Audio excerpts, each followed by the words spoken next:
예수님께서 제자들을 파송하시면서 양을 이리 가운데 보내는 것 같다. 제자들은 양이고 양을 이리 가운데 가게 되면 이리한테 잡혀먹을 수가 있어요. 험악한 곳으로 제자들을 보낸다. 거기서 살아남기 위해서는 뱀처럼 지혜롭고 비둘기처럼 순결해야 된다라고 주문했어요. 뱀처럼 지혜롭다. 뱀은 민첩성을 이야기합니다. 신속한 민첩성. 그리고 비둘기처럼 순결하라. 진실함을 이야기합니다. 민첩하고 신속하고 진실하게 살아야지만 이리 가운데서 살아남을 수 있다는 거예요. 그런데 이게 중요한 것이 있어요. 뱀처럼 지혜롭지만 진실하지 않을 경우 어떤 일이 일어나느냐 하면 교활해져요. 인간이 아주 교활해져요. 무슨 말인지 아시죠? 뱀처럼 지혜로운데 진실하지 못하면 어떤 현상이 일어나냐? 교활한 인간이 돼요. 거꾸로 뱀처럼 순결해요. 진실한데 비둘기처럼 진실한데 그런데 뱀처럼 지혜롭지 못하면 무지함이 됩니다. 어리석은 사람이 돼요. 그래서 예수님이 제자들에게 너희가 잡아먹는 이리 가운데 내가 너희를 보내는데 뱀처럼 지혜롭고 비둘기처럼 순결하라. 혹시 복음을 전하다가 너희들이 매를 맞고 잡히게 되고 감옥에 들어가고 공의 앞에 서 있을 때 걱정하지 마라. 무슨 말을 할까 걱정하지 마라. 내가 너에게 알게 하리라. 성령님께서 알게 한다는 거예요. 할렐루야. 그러면서 끝까지 복음을 전하다가 견디는 자는 구원을 받을 것이다. 할렐루야. 오늘 10장의 세 번째 단락은 24절부터 시작이 되는데 복음 증거자들이 고난과 핍박 가운데서도 두려워하지 말아야 된다. 세 가지 이유를 오늘 본문에서 설명하고 있어요. 복음을 전하고 핍박을 당하면서 고난 가운데 있어도 두려워하지 말아야 된다. 세 가지 이유를 설명을 하는데 첫째는 진리는 승리한다는 겁니다. 따라합시다. 진리는 승리한다. 26절 말씀을 함께 읽읍시다. 시작. 그런즉 그들을 두려워하지 말라. 감춰진 것이 드러나지 않을 것이 없고 숨은 것이 알려지지 않을 것이 없느니라. 두려워하지 말라. 그들을 박해자들을 두려워하지 말라. 감추어진 것이 다 드러나고 숨은 것이 다 알려진다는 겁니다. 결국 뭡니까? 진리는 결국 승리한다는 거예요. 처음에는 진리가 비진리보다 못합니다. 거짓이 진실보다 더 진리같이 느껴지게 됩니다. 오히려 진실이 거짓 앞에서 매도당할 수 있습니다. 그러나 시간이 흐르면 다 진실은 드러나게 돼 있다는 거예요. 할렐루야. 사랑하는 성도 여러분들, 예수님 때문에 복음 때문에 핍박을 받거든 두려워하지 마십시오. 오히려 기뻐하십시오. 오해를 받아도 실망하지 마십시오. 모든 것이 때가 되면 다 드러나게 돼 있어요. 거짓도 진실도 시간이 흐르면 다 드러납니다. 제가 농촌에서 자랐잖아요. 이 농사 중에 가장 많이 짓는 것이 벼농사인데 항상 벼를 심고 나면 그 옆에 뭐가 자라요? 피가 자라요. 그래서 벼와 피를 구분이 안 됩니다. 피를 뽑았는데 알고 보면 벼를 뽑았고요. 벼를 뽑았는데 보면은 피를 뽑았고요. 구분이 안 돼요. 그러나 시간이 지나면 벼와 피는 확연히 구분이 됩니다. 벼는 벼 이삭 알곡으로 보답을 하고요. 피는 여전히 피일 뿐입니다. 할렐루야. 진리는 살아남고 거짓은 반드시 드러나게 됩니다. 그러면 거짓이 판을 치고 박해와 핍박이 판을 치는 이 사회 속에서 우리는 어떻게 살아가야 되느냐? 우리 예수님이 말씀하시기를 박해하는 자를 축복하라, 저주하지 말라, 이렇게 이야기하고 있어요. 할렐루야. 세상 사람들과 똑같이 행동하지 말라고 합니다. 박해하는 사람들을 오히려 축복하고 악을 악으로 갚지 말라. 원수를 갚는 것은 너희들이 할 것이 아니라 내가 하는 것이다. 하나님의 소원이라고 그래요.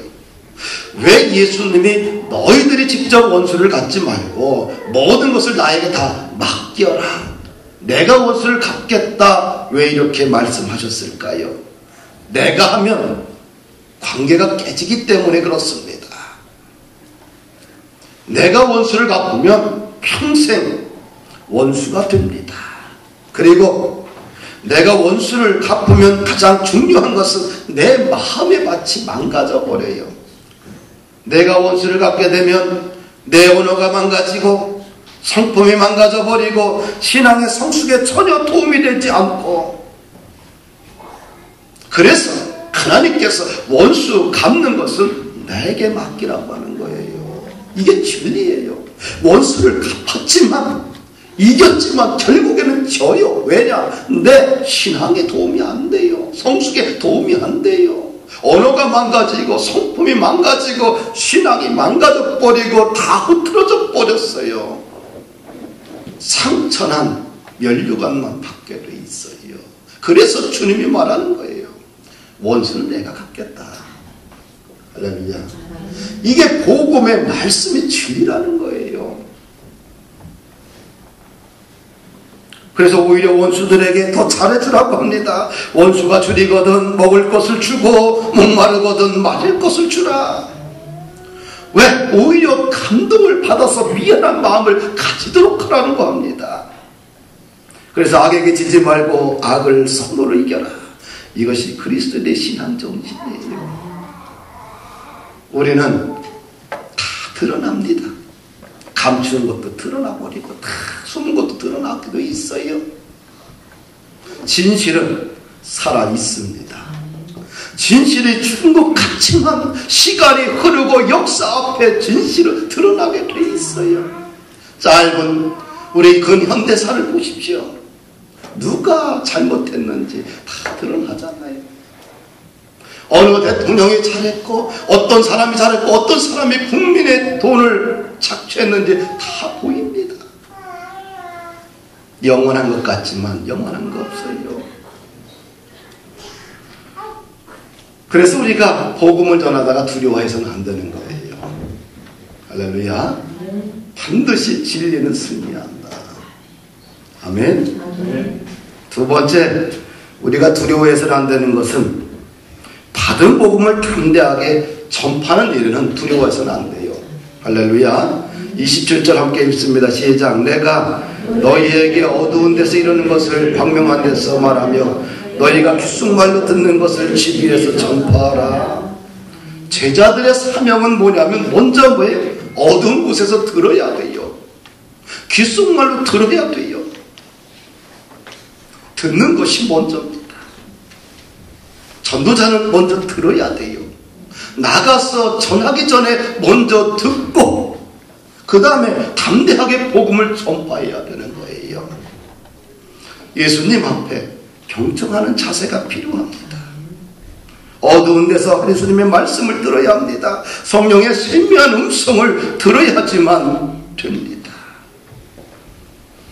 전도자는 은밀한 장소에서 주님과 함께하는 외로움의 시간, 인내의 시간을 보내야 됩니다. 진리의 귀를 기울이지 아니하면 전도자는 능력 있는 복음을 전할 수 없습니다. 그래서 예수님은 새벽 미명부터 사역을 하기 전에 먼저 하나님과 함께하는 독대의 시간을 가졌고요. 사역 후 조용히 홀로 산에 올라가서 하나님과 함께하는 시간을 보낸 것을 봅니다. 우리가 주님과 함께하는 시간이 깊어지게 되면 기본적으로 나타나는 현상이 있는데 사람이 좀 차분해집니다. 그리고 세상 소리에 말소리에 귀 기울이지 않습니다. 영의 소리를 들으려고 합니다. 어떤 어려움도 극복할 수 있는 힘이 내 안에 있는 것을 보게 됩니다. 왜 우리가 현실 앞에서 극복하지 못할까요? 문제는 하나입니다. 주님과 깊이 함께하는 시간이 없으면 세상 소리에 귀를 기울이게 되고 세상 소리에 빠져서 허우적거리다가 결국 멸망받을 수밖에 없어요. 주님과 깊은 시간을 갖게 되면요, 내 안이 든든합니다. 그러나 우리가 주님과 함께하는 시간이 부족하면 세상 소리에 항상 시끄럽습니다. 잘 참지 못합니다. 인내심이 없습니다. 무엇보다 하나님의 나라와 뜻을 세우지 못합니다. 사역에 열매가 없습니다. 우리는 잘 알지요. 나도 알고 여러분들도 다 알아요. 정말 전도자에게, 제자들에게 필요한 것은 주님과 먼저 함께하는 시간이라는 것을, 말씀을 읽고 묵상하고 기도하고 자신을 주님께 내려놓는 작업이 먼저이라는 것을, 내면을 비우면 주님께서 내 안에 성령의 능력으로 하나하나 채워지게 됩니다. 주님의 말씀으로 성령의 능력으로 채워지게 되면 어떤 어려움도 고난도 핍박도 시련도 다 이길 수 있게 됩니다. 주님 앞에 들었으면 어떻게 돼요? 담대하게 세상을 향해서 복음의 메시지를 전하려고 합니다. 광명한 가운데서 말하라고 그래요. 어두운 데서 들었는데 이제는 광명한 데서 들은 말씀의 메시지를, 능력을 전하라. 이제는 귓속말로 들은 것을 갖다가 집 위에서 당당하게 전파하라고 합니다. 사랑하는 여러분들, 사람들은 진리를 좋아하지 않습니다. 그렇다고 해서, 싫어한다고 해서 소극적으로 복음을 전하라고 하지 않고요, 사람들이 싫어한다고 해서 소극적으로 복음을 전하지 말고 적극적으로 메시지를, 복음의 메시지를 전하라고 합니다. 스코틀랜드의 전도자 존 낙스의 장례식장에 다음과 같은 말이 존 낙스를 위로해 줍니다. 하나님을 두려워한 나머지 결코 어떠한 사람의 얼굴도 두려워하지 아니한 자가 여기에 눕는다. 할렐루야. 하나님만 두려워하고 어떤 사람의 얼굴도 두려워하지 않고 오직 복음 앞에 담대하게 적극적으로 복음을 전할 수 있는 믿음의 사람들이 되기를 축복합니다. 왜 우리가 세 번째 두려워하지 말아야 되느냐? 박해자들은 몸은 죽여도 영혼은 죽이지 못합니다. 따라합시다. 박해자들은 몸은 죽일 수 있어도 영혼은 죽이지 못한다. 우리 28절 말씀 함께 읽습니다. 시작.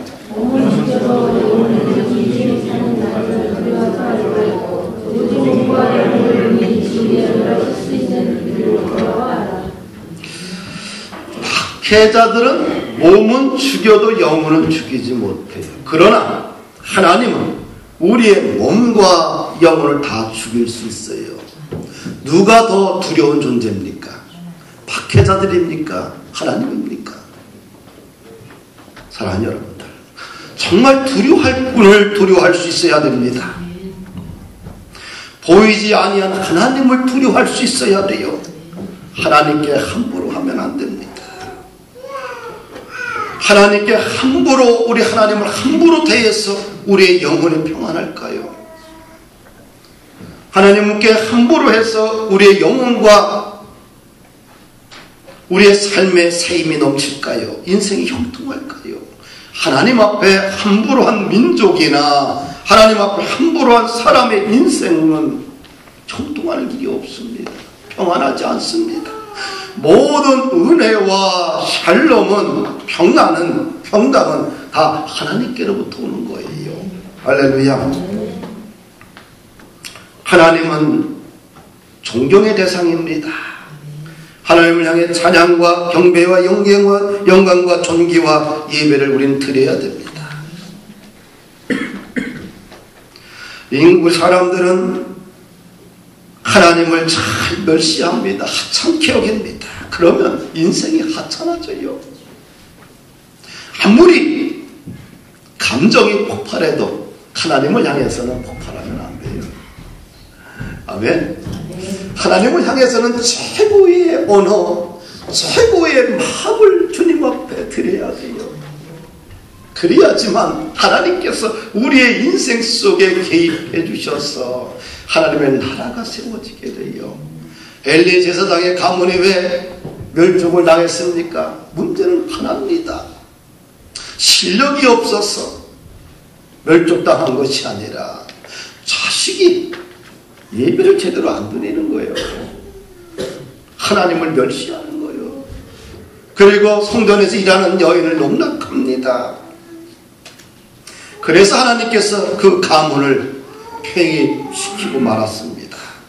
하나님이 인간과 맺는 방식은 아주 간단합니다.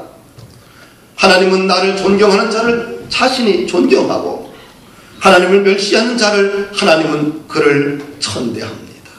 그러니까 우리가 하나님을 존중하면 하나님이 나를 존중하고 존중히 여기고, 내가 하나님을 멸시하면 하나님이 나를 천대한다. 이것이 하나님이 인간과 맺는 방식이에요. 하나님을 존중하십시다. 최고의 언어로 존중해야 돼요. 우리의 몸과 마음으로, 행동으로, 드림으로 존중해야 됩니다. 하나님은 우리들에게 당연히 최고의 존칭을 받을, 존경받을 위대한 우리의 아버지이십니다. 몸과 영혼을 지옥불에 던질 수 있는 하나님을 정말 두려워해야 돼요. 할렐루야. 29절 31절 보게 되면 전도자들을 하나님은 보호한다는 겁니다. 같이 한번 좀 31절까지 같이 읽어보십시다.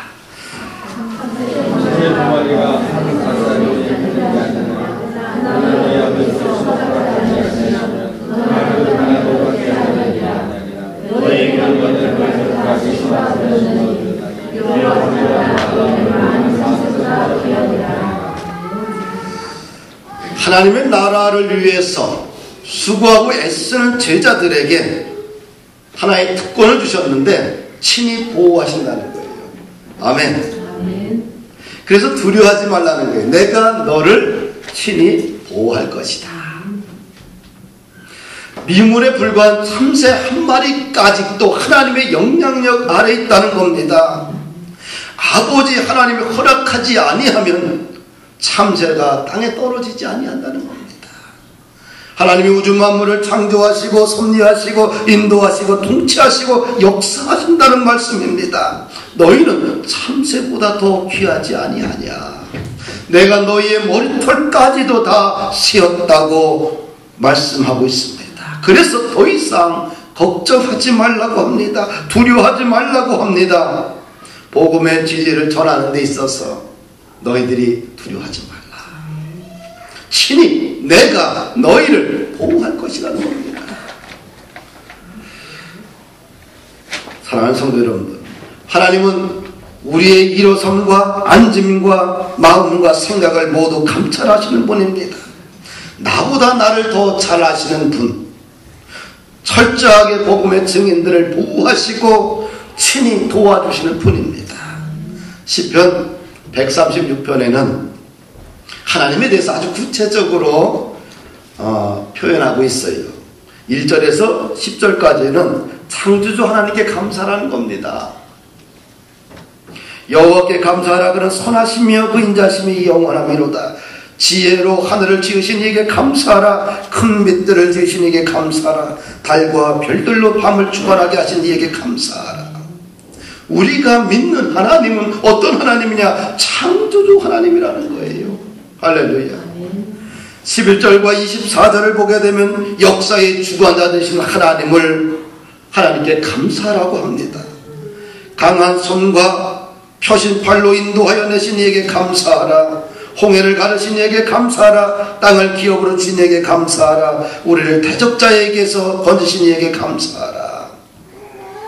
역사의 주관자라는 겁니다. 역사를 친히 이끌고 인도하시는 분이라는 겁니다.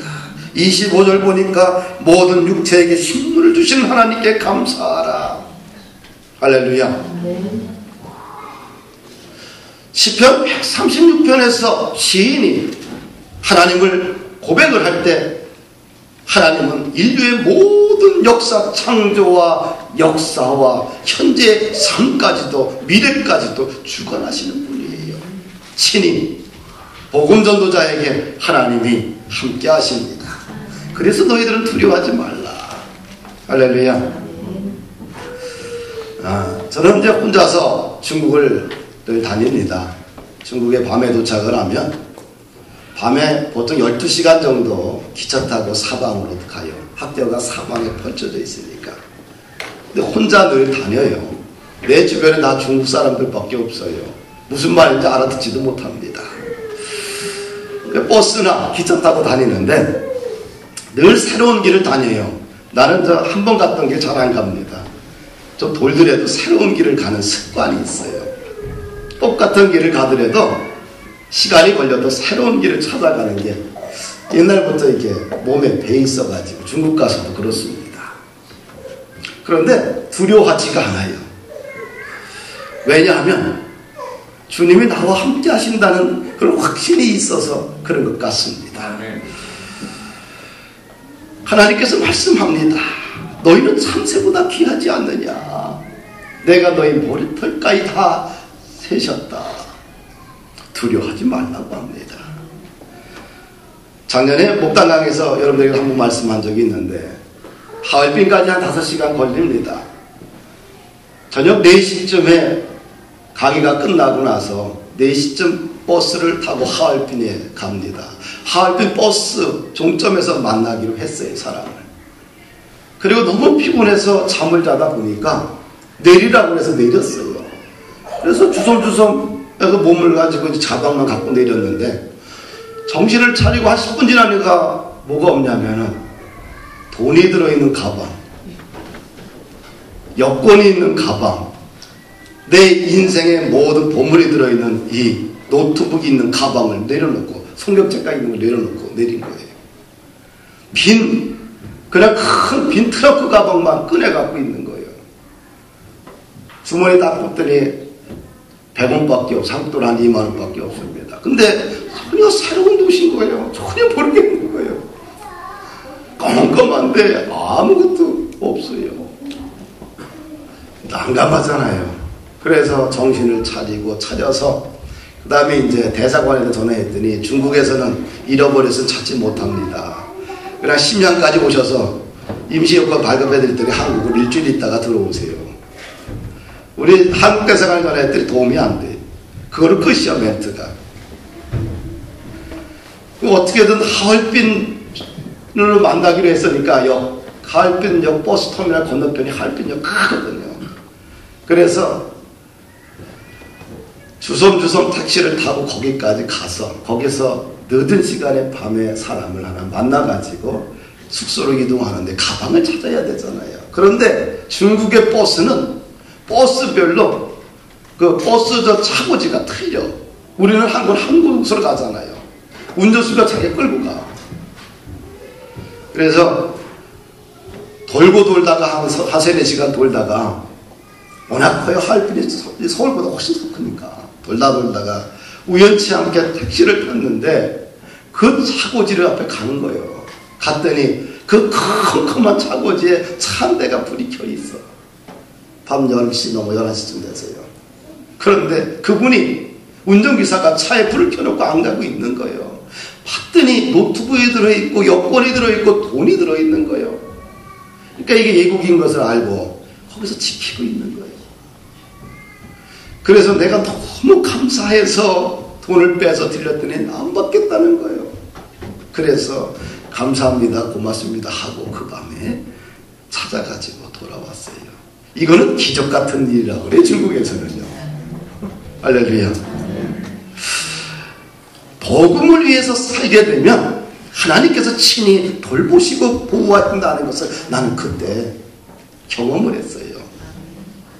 그 중국 하얼빈에서 외곽에서 나를 손님을 없으니까 여기 가서 내리라고 내렸는데 중국말을 못하니까 내려야지 내렸는데 봤더니 전혀 새로운 곳이에요. 중국에서는 버스를 타면 종착점에서 타잖아요. 종착점으로 내리지 않아요. 내리는 곳이 틀려요. 아무 데나 막 내려줘요. 우리는 한국은 가면 버스 터미널에 내려주잖아요. 중국은 그렇지 않아요. 그래서 그런 것들이 있습니다. 사랑하는 여러분들, 우리가 화요일날 전도 부활하잖아요. 하는데 예우는 게 많기 때문에 참 힘들어하지요. 그러나 걱정하지 마시죠. 그렇게 복잡하지 않아요. 저는 이렇게 세상을 살아가는 데 있어서 이런 생각을 합니다. 항상 우리가 16주 동안 전도 부활을 하는 데 있어서 하든 안 하든 시간은 가요, 안 가요? 가요. 우리가 6개월이라는 시간, 3개월이라는 시간은 내가 일을 하든 안 하든 시간은 가게 돼 있어요. 그렇죠? 그런데 어차피 가는 시간, 의미 있고 가치 있는 일에 우리의 시간과 에너지를 들이게 되면 우리 삶이 2배, 3배 복되게 되는 거예요. 아무것도 안 하고 하루 24시간을 보내는 사람이 있고요. 어떤 사람은 그 24시간의 시간을 갖다가 의미 있고 가치 있게 드리는 사람도 있어요. 그래서 살면서 이것이 내 인생에 도움이 되고 선한 일이고 가치 있는 일이고 주님과 관계가 있다 하게 되면 나는 그냥 무조건 합니다. 시간이 없어도 해요. 왜? 어차피 시간 흘러가게 돼 있어요. 아무 씨도 뿌리지 않고 거둘 것이 없습니다. 힘들게 뿌리면 기쁨으로 거두게 돼요. 그리고 주님과 관계된 일들을 우리가 하게 되면 하나님께서 친히 돌보시고 보호하신다는 사실입니다. 아멘. 그 다음에 우리 32절 33절 말씀 우리 같이 읽습니다. 시작. 누구든지 사람 앞에서 나를 시인하면 나도 하늘에 계신 내 아버지 앞에서 그를 시인할 것이요, 누구든지 사람 앞에서 나를 부인하면 나도 하늘에 계신 내 아버지 앞에서 그를 부인하리라. 이 메시지는 간단합니다. 끝까지 충성하라는 거예요. 왜? 우리의 인생은 예수님을 부인할 수 있는 요소가 너무 많아요. 그렇게 연약한 사람들이에요. 할렐루야. 나나 여러분들이나 죄인이고 죄인들의 속성은 부인할, 배반할, 가룟 유다처럼 배반할 요지가 참 많습니다. 주님이 말씀하는 거예요. 제자들아, 너희들은 끝까지 충성해라. 어디서든지 나를 시인해라. 그럼 내가 너희를 시인할 것이다. 할렐루야. 우리가 말로 주님을 부인할 수도 있습니다. 그리스도인들은 세상 사람들과 좀 달라야 됩니다. 우리의 의무는 세상 사람들을 따라가는 것이 아니라 이 세상 사람들과는 다른 사람이 되는 것이에요. 우리 그리스도인들입니다. 온전히가 대학에 들어가서 MT를 하고 하는데 다 모여가지고 술로 하더래. 자기는 술 안 먹는다 그랬대요. 그랬더니 거부하니까 다른 애들 다 술을 먹는데 그 중에 30-40%는 애들이 교인일 거예요. 근데 자기는 안 먹는다 해서 자기는 물만 마셨대. 그때 물만 따라줬더래. 그리고 교수님에게 얘기했대. 왜 여기 기독교 학교인데 왜 교수님이 술을 먹냐고. 자기는 이해가 안 된다는 거예요. 그래서 자기는 거부했다고 그러더라고요. 그랬더니 친구 하나가 와서 나도 교회 다니는데 선배들이 먹으래서 강요해서 먹었다는 거예요. 왜 먹어? 안 먹으면 되지. 사랑하는 여러분들, 우리는 세상 사람들을 따라가는 것이 아니라 세상 사람들과 다른 사람이 되어야 된다는 거예요. 주님을 이야기할 때, 시인할 때 시인할 수 있어야 돼요. 또 우리는 침묵으로 예수님을 부인할 수도 있지요. 당당하게 자신이 믿는 신앙을 고백할 수 있어야 됩니다. 할렐루야. 이 사람들과 식사를 하는 데 있어서, 상사와 식사를 하는 데 있어서 당당하게 자기가 믿는 종교에 대해서 이야기할 수 있어야 돼요. 왜? 한국은 무슨 종교의 자유가 있어요. 할렐루야. 과거에 보면 결혼 문제 앞에서 많은 사람들이 시달리는 것을 봐요. 남자 집안이 예수를 안 믿고 또 종교가 틀렸을 경우. 근데 이 남자가 좋아 결혼하게 돼. 그래서 그 종교가 다른데도 불구하고 아무 말도 못하고 묵비권을 행사하며 침묵 속에서 질질 끌려다니다 나중에는 영적으로 육체적으로 또 정신적으로 심한 스트레스 가운데 보내는 이 땅에 많은 침묵의 그리스도인들이 있습니다. 한번 틈을 주잖아요. 일단 다리가 하나 들어와요. 조금 지나면 몸통이 들어오고 그 다음에 조금 지나면 그 가운데 딱 자리를 잡고 앉아있게 돼요. 그때부터 점점 고통이 시작되는 거지요. 사랑하는 여러분들, 침묵으로 예수님을 부인하지 마십시다. 어디서든 나는 예수님이 좋아요. 나는 주님의 자녀입니다. 나는 하나님을 찬양합니다. 나의 왕이신 예수님을 나는 사랑합니다. 고백해야 돼요. 행동으로 우리가 그리스도를 부인할 수 있습니다. 제자들의 인생은 좁은 문으로 들어가서 일생 동안 좁은 길을 기쁨과 감사함으로 자기 십자가를 지고 헌신과 섬김의 삶을 살아가는 것이 그리스도의 제자들의 삶인데, 십자가를 지고 섬김의 삶을 살라고 했는데 자신의 안일과 평안에만 관심을 가지고 살게 되면 행동으로 그리스도를 부인하는 사람이 되고 맙니다. 할렐루야. 예수님은 우리를 위해 자신의 몸을 찢어 십자가에서 자신의 사랑을 완벽하게 보여주셨습니다. 그 사랑의 행동으로 우리의 죄를 용서하고 하나님의 자녀로 부르셨지요. 제자를 사랑하시되 끝까지 사랑해 주셨습니다. 이것이 그리스도의 위대한 헌신이요, 위대한 섬김이요, 위대한 순종인 것입니다. 주님을 인정해야 됩니다.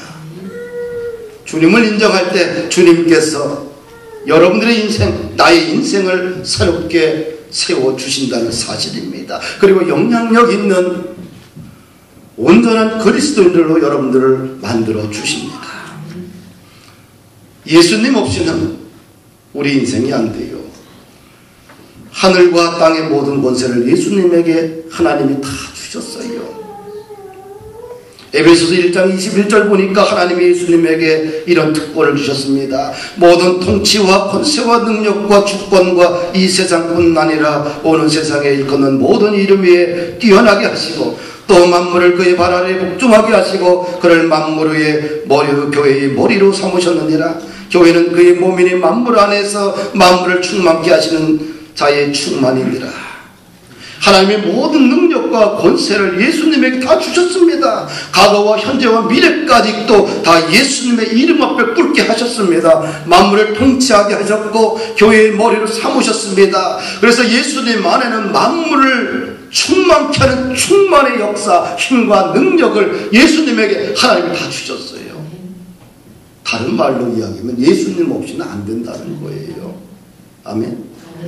예수님을 고백할 때, 시인할 때, 어디서든지 시인할 때, 고백할 때 당당하게 나는 하나님의 자녀입니다. 나는 구원받은 백성입니다. 나는 사명을 위해 삽니다. 나는 주님을 위해 삽니다라고 당당하게 고백하는 가정, 고백하는 인생, 고백하는 교회, 고백하는 민족 속에 하나님이 시인하신다는 거예요. 할렐루야. 인생은 예수 그리스도의 이름을 부를 때 세워집니다. 사랑하는 성도 여러분들, 말씀을 마칩니다. 두려워할 분들을 두려워해야 됩니다. 존경할 대상을 존경할 수 있어야 돼요. 이것이 이 세상의 이치입니다. 또 영적인 이치예요. 할렐루야. 그래서 한 주간 믿음으로 승리하는 우리 본부른교회 모든 성도들이 되기를 주님의 이름으로 축복합니다.